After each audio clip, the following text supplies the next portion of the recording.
ہر طرح کی news update کے لیے جرنلزم ٹوڈے چینل کو سبسکرائب کریں اور بیل آئیکن کو دبانا نہ بھولیں۔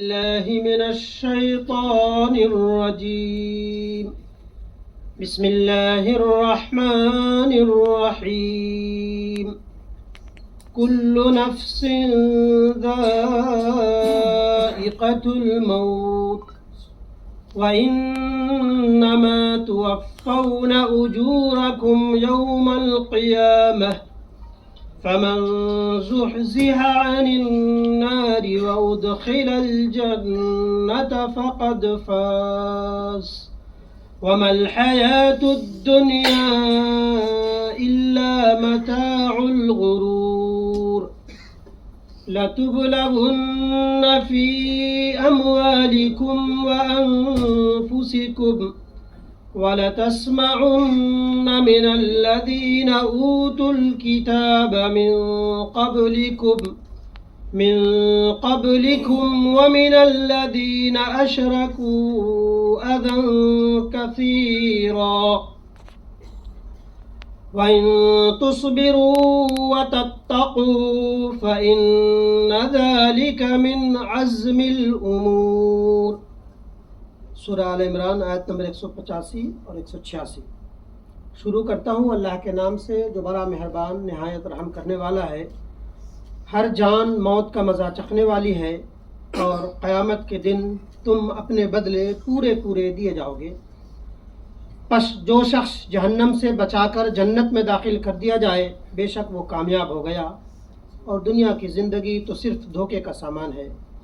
یقیناً تمہارے مالوں اور جانوں سے تمہاری آزمائش کی جائے گی، اور یہ بھی ممکن ہے کہ تمہیں ان لوگوں کی جو تم سے پہلے کتاب دی گئی اور منکروں کی بہت سی دکھ دینے والی باتیں تمہیں سننی پڑیں گی، اور اگر تم صبر کرو اور پرہیزگاری اختیار کرو اور یقیناً پرہیزگاری اختیار کرو تو یہ سب سے بڑی ہمت کا کام ہے۔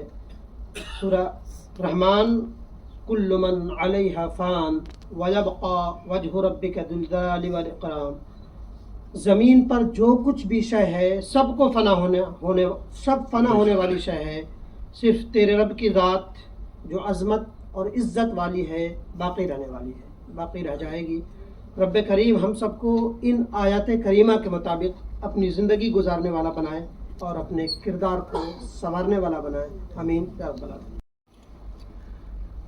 کچھ شخصیات ایسی ہوتی ہیں کہ ان کو نہ جلدی بھلایا جا سکتا ہے اور نہ ان کی کمی کو پورا کیا جا سکتا ہے۔ ایسی ہی ایک عظیم شخصیت محترم شہزاد محمد خان مرحوم، جو ایس ایم خان صاحب کے نام سے معروف تھے، انڈیا اسلامک کلچر سینٹر کے بورڈ آف ٹرسٹی بھی رہے اور اس سے قبل وائس پریزیڈنٹ بھی رہے، اور ان کی یہ خوبی رہی کہ وہ جس عہدے پر بھی رہے، جہاں بھی رہے، حکومت ہند کے جس عہدے کو انہوں نے سنبھالا اس میں کچھ ایسے نشان چھوڑے کہ جب بھی ان کے بارے میں لکھا جائے گا، بولا جائے گا، لوگ گفتگو کریں گے یا قلمکار قلم اٹھائیں گے تو یہ ضرور محسوس کریں گے کہ یہ اور بات کہ اس پر کوئی چلے نہ چلے۔ اسلامک سینٹر کی خدمت کے لیے حاضر ہونے میں مدعو کرنے والے کئی لوگ تھے، لیکن میں سب سے انکار کرتا رہا۔ لیکن جب اس ایم خان صاحب نے فون پر مجھ سے یہ کہا کہ وہ خواہش مند ہیں کہ میں الیکشن لڑوں، تو میں ان کو یقیناً منع نہیں کر پایا۔ ایک عرصے سے ان کو جانتا رہا، ان کا کام دیکھتا رہا۔ حکومت میں جب میں فارن منسٹری میں تھا، منسٹر آف اسٹیٹ تھا، تو وہ حکومت میں بہت اچھے، بہت بہترین عہدے پر تھے، اور جب بھی پریس کے سامنے جانے کا کچھ موقع ملتا تھا اور کوئی نازک بات ہوا کرتی تھی تو انہی سے فون پر مشورہ لے کر یا ان کے ساتھ آمنے سامنے بیٹھ کر گفتگو کر کے ان سے مشورہ لے کر ہی میں بات کہا کرتا تھا۔ اس کے بعد اس سے بہت بڑے عظیم عہدوں پر وہ جاتے رہے،